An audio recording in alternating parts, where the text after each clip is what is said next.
안녕하세요. 음악이 영화를 만났을 때 진행의 JR입니다. 대한민국이라는 나라에 태어났습니다.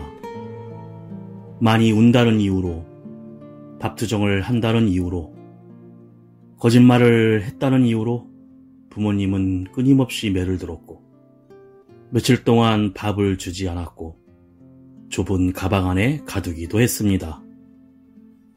다른 가족에게, 이웃에게, 선생님에게, 의사에게, 경찰에게 만나는 사람마다 신호를 보냈습니다. 하지만 간절한 신호를 알아채는 어른은 없었습니다. 결국 다시는 신호를 보내지 못하게 되었고, 한 달에 2명의 아이가 학대로 인해 짧은 생을 마감합니다. 태어나 세상을 떠나기 전까지 아이들은 있는 힘을 다해 도와달라고 신호를 보냈습니다. 멍이 든 채로 동네를 돌아다녔고, 피가 나고 뼈가 부러져 병원에도 갔습니다.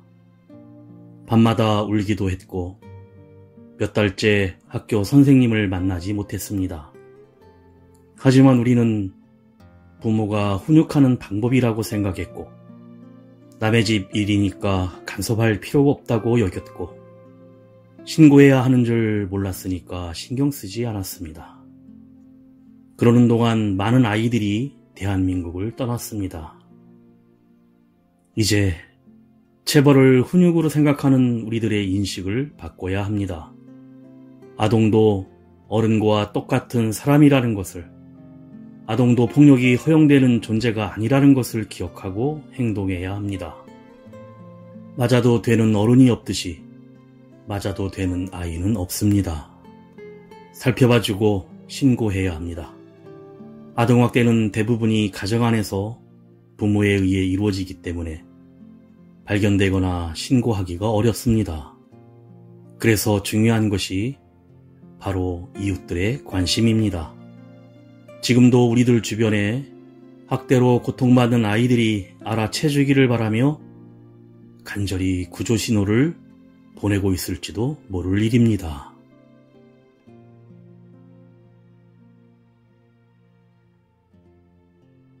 음악이 영화를 만났을 때 오늘 소개해드릴 영화는 지난 2월에 개봉한 한국 영화 고백입니다.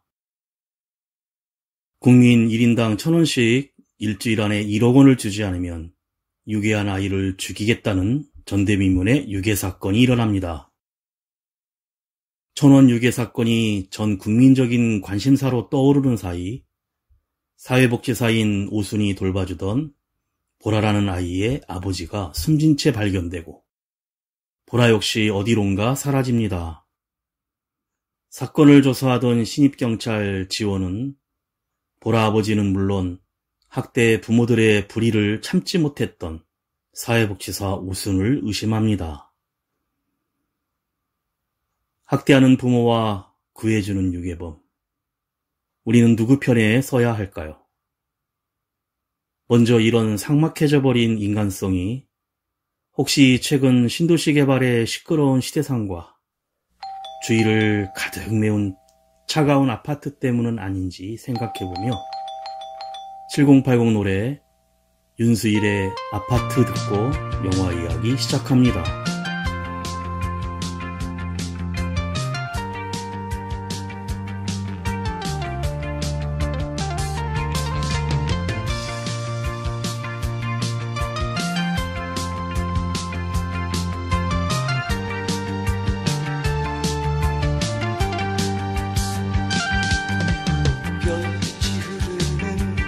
다리를 건너 바람 부는 갈대 숲을 지나 언제나 나를 기다리던 너의 아파트 그리운 마음에 전화를 하면 아름다운 너의 목소리 언제나 내게 속삭이던 너의 목소리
차량이 한적한 시간, 사거리의 대형 전광판에서는 경찰의 초등수사 미움으로 잠적해버린 살인 용의자에 대한 여자 앵커 보도가 흐르고, 이를 심각하게 바라보는 서원지구대 여순경 김지원은 다시 조깅을 계속하며 영화가 시작됩니다.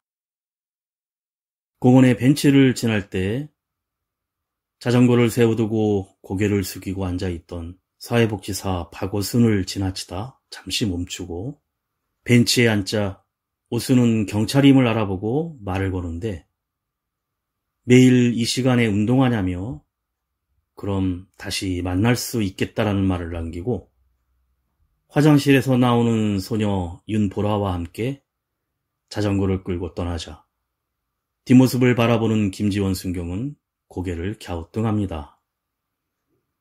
그날 방송에선 속보로 유괴범의 협박 편지를 보도하는데 1인당 1,000원씩 1억 원을 모아서 보내지 않으면 살해하겠다는 내용이었습니다. 황당한 협박 편지에 서원지구대에서도 자기 아이들의 안전에 대한 전화가 불이 나고 한바탕 소동이 벌어지는데, 돈을 입금하라는 계좌가 복지재단인 것으로 밝혀지면서 범인이 더욱 궁금해집니다. 김지원 순경은 유괴 사건과 아침에 조깅하며 만났던 낯이 익은 박오순 복지사가 무언가 관계 있을 것 같아 지구대 CCTV를 되돌려보고 얼마 전 아동학대 허위 신고와 관련한 영상과 신고 서류를 확인하는데, 한누리 아동복지센터의 박오순 복지사의 행동에 의심을 가지고 자취를 추적하기 시작합니다. 가수 헤이즈가 부릅니다. Run to You, 오롯이. 너의 눈을 볼 때면 괜히 또 미안해져. 너에게 가는 길은 멀겠지만 불안한 너의 마음 보이지만 But I can't say yes. 이 밤은 길고 길어도 난 say yes. 너의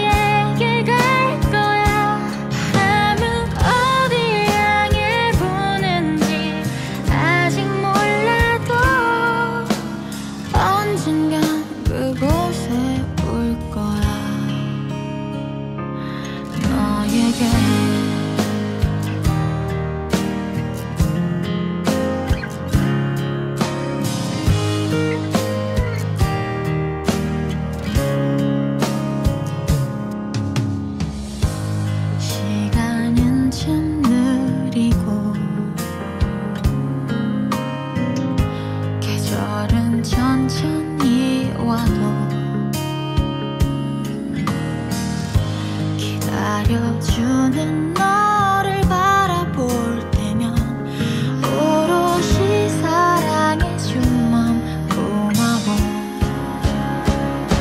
But I can't say yes. 이 밤은 길고 길어도 난 say yes. 너에게 갈 거야. 바람은 어디 향해 부는지 아직 몰라도 언젠간 그곳에 올 거야. 너에게 슬픈 마음을 잊고 나를 위해 웃어줘. 기다려줘.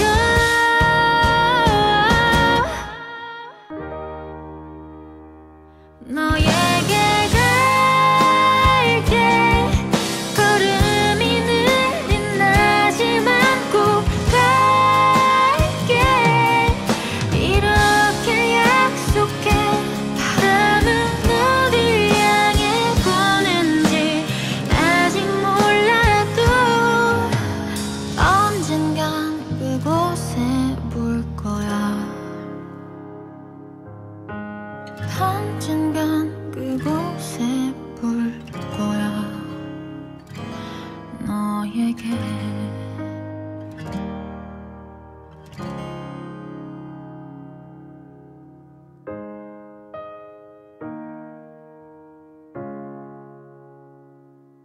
그날 밤 김지원 순경은 퇴근하던 밤길에 남의 집 창문을 엿보던 수상한 남자를 제지하다 격투 끝에 놓치고 그 집에 사는 여자에게 무슨 일이 있냐며 보호해주겠다고 하지만 단호히 거절하며 문을 닫아버립니다. 분명 스토킹 상황인데 당사자가 부인하자 할 수 없이 돌아가면서 문틈에 명함을 끼워두고 떠납니다.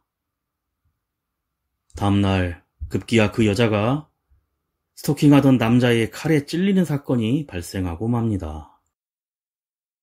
한편 유괴된 아이가 누구인지도 모르는 상황에 모금액은 들어오고 해당 복지관도 입금 자제를 부탁하며 황당해합니다. 김지원 순경은 아동복지센터에 박오순 복지사를 찾아가는데 아동학대 허위 신고 사건 이후에도 술주정뱅이 보라 아빠의 집을 찾아가 실랑이를 벌인 일로 이틀 전 이미 센터에서 잘린 후였고 연락이 되지 않는다고 합니다. 박오순 복지사의 그간의 행동을 유추할 때 분명 유력한 유괴 용의자였습니다. 그리고 초등학교의 경찰관에 대한 직업 소개 프로그램에 가게 된 김지원 순경은 수업 후 교사로부터 자주 결석하는 한 학생이 이틀간 결석 중이라며 한번 찾아가 달라고 부탁을 하지만 정식 신고가 없으면 곤란하다고 이경사가 안내하고 내내 마음이 찜찜했던 김지원 순경은 지구대 동료에게 보라 아빠와 박오순 복지사가 실랑이를 벌였던 사건에 대해 자세히 듣게 되는데 아동학대에 대해 히스테리적인 반응을 보인 박오순 복지사는 보라 아빠의 목을 조르는 일까지 일어났었다는 사실을 알게 됩니다. 사회복지사 박오순의 어린 시절은 항상 폭력적인 아빠로 인해 공포 속에서 살아야 했고 운동을 잘해 각종 대회 우승도 하는 유망한 사이클 선수였으나 다리에 골절상을 입은 후 선수의 꿈을 포기했으며 학대에 대한 트라우마 때문에 적개심으로 사회복지사가 되어 자신과 같은 처지에 있는 아이들의 마음을 알기에 도움을 주기로 한 일이었습니다. 하지만 도가 지나쳐 여러 가지 문제를 일으키는 사건이 빈번해졌고 복지센터도 감당하기 어려울 지경에 이르자 권고사직에 이른 것입니다. 남을 돕는 사람들은 자신을 잃어버리거나 정신을 놓아버리면 안 된다는 복지센터 선배의 말에 몸에 난 몽이 사라지는 건 안으로 깊이 스며들기 때문일 것이라며 오수는 흐느낍니다. 이후로 박오수는 보라가 아빠에게 학대받고 있다는 사실을 알고 있기에 매일같이 보라를 자전거에 태워 학교에 데려다 주거나 데려오고 김밥 도시락도 싸주며 돌보고 있었고, 혹시 무슨 일이 생기면 오순에게 연락이 와서 그때마다 학대하는 아빠와 부딪혀야 했던 것입니다. 한편 김지원 순경도 오순의 입장을 조금 이해하면서 자신이 학창시절 왕따당했던 기억과 경찰이 되겠다고 다짐을 할 수 있었던 벽에 붙어있던 포스터를 떠올립니다. 포스터에는 걱정하지 마, 우린 언제나 너의 편이야 라는 문구였습니다. 가수 왁스가 부릅니다. 사랑하고 싶어.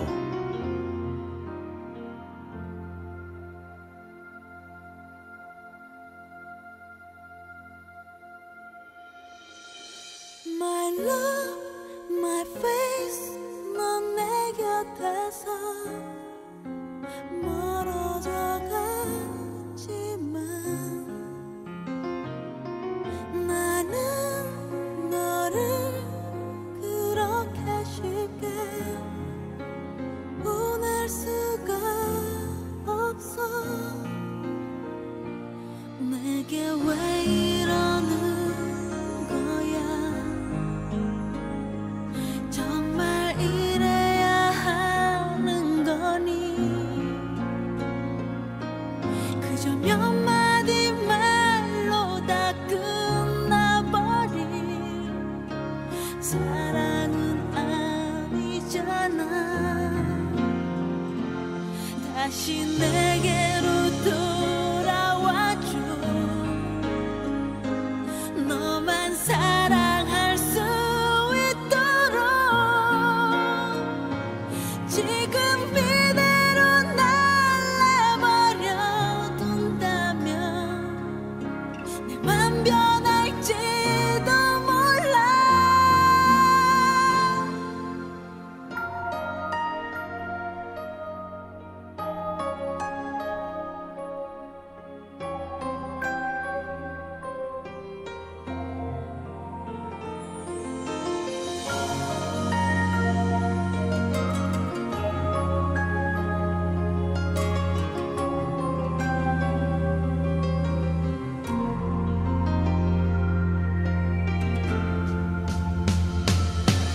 My heart, my dream. 난 벌써 나를 잊은지 몰라도 아직 나는 널 내 곁에서 보낼 수가 없어. 왜 날 떠나야만 했어. 왜 네 마음이 변한 거야. 매일 밤 나를 아프게 울려도 싫어지지 않는데. 다시 내게로 돌아와줘. 제발 너무 늦지 않도록. 내게로 돌아왔을 때 그 자리에 그댄 없을지도 몰라. 다시 내게로 돌아와줘. 너만 바라볼 수 있도록. 오랜 기다림에 지쳐 내 사랑이 메마르지 않도록. 다시 한번 너의 가슴에 안겨보고 싶어. 사랑하고 싶어.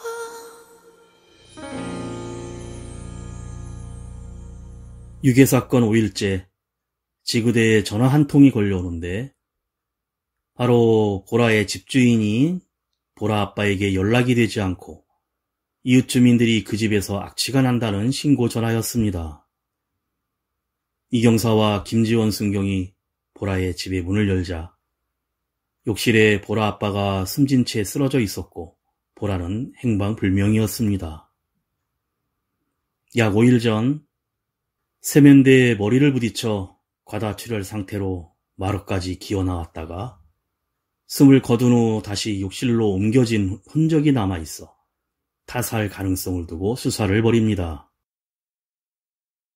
동네 탐문가정에서 경찰은 쇼파 앞 CCTV에서 5일 전 보라가 박오순 복지사의 자전거를 함께 타고 가는 장면이 찍혀있자 오순을 수배합니다. 본청 형사들의 수배와 언론의 보도가 이어지자 김지원 순경은 유괴 사건이 일어난 5일 전 조깅 중 만났던 보라와 함께 있던 복지사 오순이 이와 관련되어 있음을 강하게 확신하고 찾아 나섭니다. 김지원 순경은 복지센터를 찾아가 연고지를 수소문해 지방의 오순의 어머니 집을 찾아가는데 거기엔 예상대로 행방불명된 보라가 복지사 오순의 엄마와 함께 지내고 있었습니다. 박오순은 이미 그날 새벽에 서울로 혼자 올라갔다고 하자 김지원 순경은 보라를 데리고 본청으로 올라가는데 차 안에서 천원 유괴 사건이 라디오에서 뉴스로 나오자 보라가 김지원 순경에게 1인당 1,000원이 아니라 10,000원으로 할 걸 후회할 것 같다고 무심코 말합니다. 그리고 복지사 오순과 함께 자전거를 타고 다녔던 시간들이 행복했다고 합니다. 가수 이승철이 부릅니다.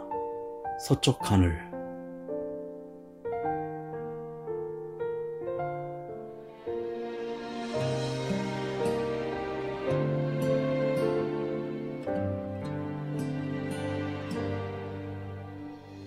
서쪽 하늘로 노을은 지고 이젠 슬픔이 돼버린 그대를 다시 부를 수 없을 것 같아 또 한 번 불러보네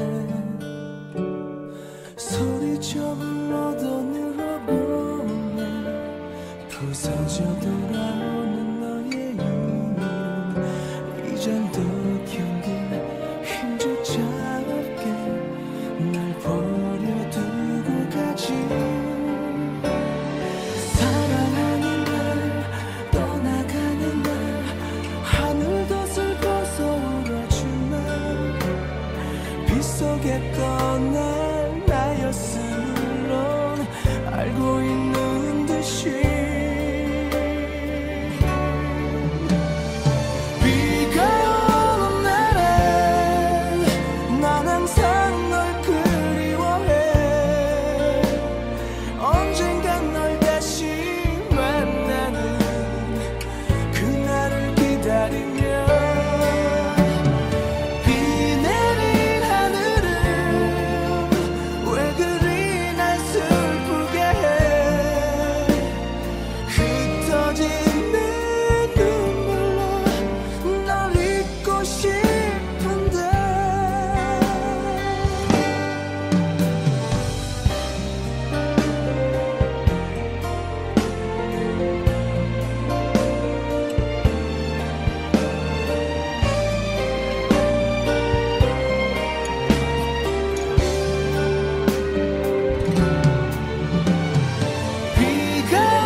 김지원 순경은 문득 조깅하며 오순을 만났던 장소로 찾아가는데 그 벤치에 복지사 오순이 앉아 있습니다.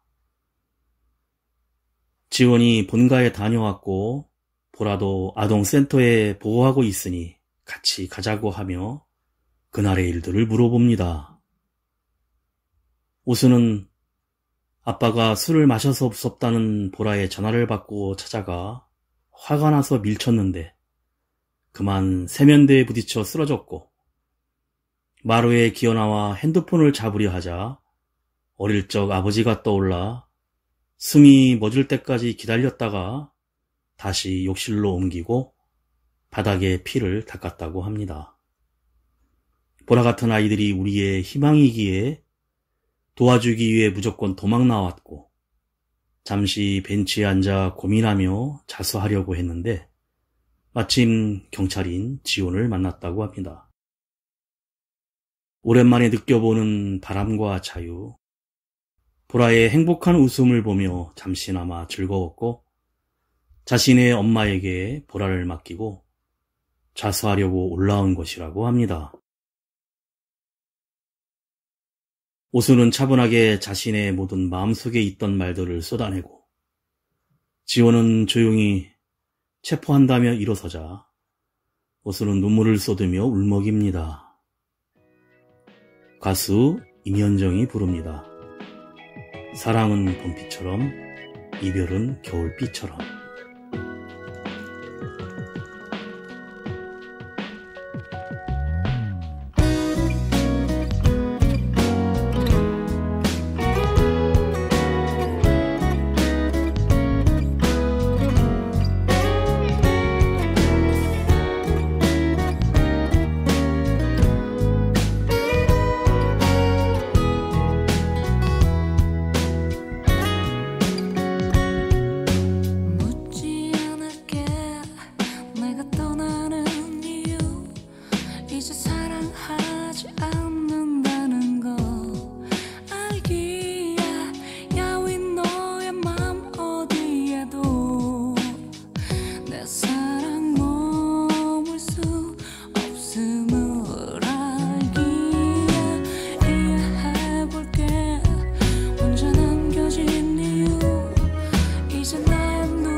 사건이 종료된 후 서원 지구대에 스토커 피해자였던 여자가 치료를 끝내고 다시 찾아와 지원에게 명함을 다시 달라며 고마움을 표시합니다. 그런데 유괴 사건의 협박 편지의 필적이 복지사 오순의 것이 아니었다는 동료 경찰의 말에 문득 보라가 차 안에서 협박 편지에 대한 얘기를 했던 것을 기억하여 보라를 찾아갑니다. 이런저런 말을 돌려 말하며 도와주겠다는 뜻을 알아차린 보라는 김지원 순경에게 박오순 선생님이 정말로 아빠를 죽였다고 믿느냐고 묻습니다. 그리고 그날의 진실이 영상으로 보여지는데 사실 보라 아빠는 자신 스스로가 술에 취해 발을 헛디뎌 세면대에 머리를 부딪혔고 마루로 기어나와 핸드폰을 집으려 하자 이를 지켜보던 보라가 발로 전화기를 치워버리고 아빠가 숨이 멎을 때까지 기다리다 복지사 오순에게 아빠가 안 움직이며 이상하다고 전화를 했고 급하게 찾아와 그 장면만을 본 오순은 보라가 저지른 일인 줄만 알고 모두 자신이 뒤집어 쓴 것이었습니다. 이를 회상하며 의자에 앉아 울먹이는 보라에게 다가간 김지원 순경은 복지사 오순이 보라가 우리의 희망이라 말했다며 나도 내 편이 되고 싶다고 조용히 말하자 보라는 나 할 말이 있다며 사실을 고백하면서 영화가 끝이 납니다.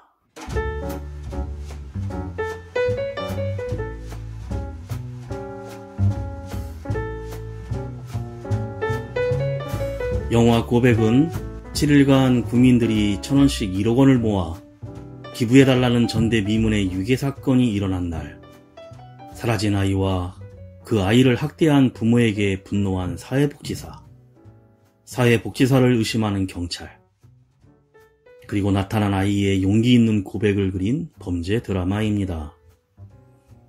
아동학대에 대한 문제의식을 다룬 도가니, 미스백 등의 영화에 이어 사회적 관심을 환기시키며 아동학대 피해 상황의 심각성을 고발하며 세상 모든 아이들이 어른이 될 수 있기를 바라는 따뜻한 시선으로 깊은 여운을 담아 관객의 공감대를 불러냅니다. 불편하거나 외면하고 싶은 문제를 다루곤 있지만 아이들의 상처를 폭력적이거나 자극적으로 그리지 않고 진정성 있는 태도로 진솔하게 이야기를 이어갑니다. 제목인 고백은 타인과의 유대에서 위로와 구원을 받아 삶의 의지와 용기를 얻는 희망의 과정에 대한 의미이며 영문 고백의 뜻처럼 아이들의 끔찍한 비극을 막을 수 있는 과거로 돌아가고픈 회귀에 대한 염원과 간절한 소망을 담고 있습니다. 서은영 감독이 각본과 연출을 맡아 제24회 부천 국제 판타스틱 영화제 배급 지원상을 수상했었습니다. 음악이 영화를 만났을 때 오늘 소개해드린 한국 영화 고백이었는데요. 최근 아동학대 문제로 대한민국이 깊은 죄책감과 분노에 빠져 있는 가운데 아동학대에 대한 문제의식을 던지며 다시금 고민해볼 시간을 갖게 합니다. 학대하는 부모와 이곳에서 구해주는 유괴범 사이에서 과연 우리는 누구의 편에 서야 하는지 아이러니한 질문을 통해 진전성 있고 진솔한 태도로 아이들의 편이 되어줄 바로 우리들의 이야기를 전하며 왜곡된 훈육과 삐뚤어진 사랑의 방법 때문에 일어나는 아동과 여성들의 심각한 상황을 고발합니다. 마지막으로 감성 발라더 JK 김동욱이 부르는 미련한 사랑 들으며 인사드립니다. 지금까지 JR이었습니다. 오늘도 인생을 영화처럼